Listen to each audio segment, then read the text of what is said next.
Ministri i Punëve të Brendshme Pançe Toshkovski ka deklaruar se deri më tani janë mbi 23 persona të dyshuar lidhur me fatkeqësinë e zjarrit në diskotekën Pulse në Koqan dhe se 11 nga të dyshuarit janë në paraburgim. Ai theksoi se sot janë ndaluar edhe 5 persona ku në mesin e tyre është edhe një ish-ministër, të cilët po përgjigjen para organeve kompetente.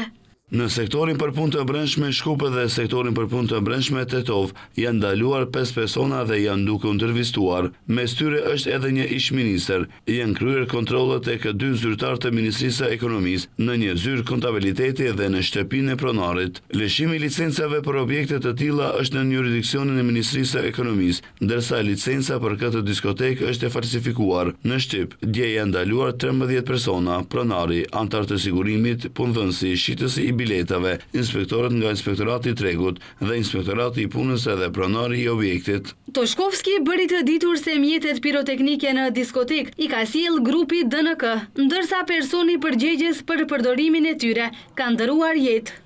Nga një bisedë me një pjesëtar të grupit të DNK-s, u konstatua se lëndët piroteknike i kishte sjellë grupi.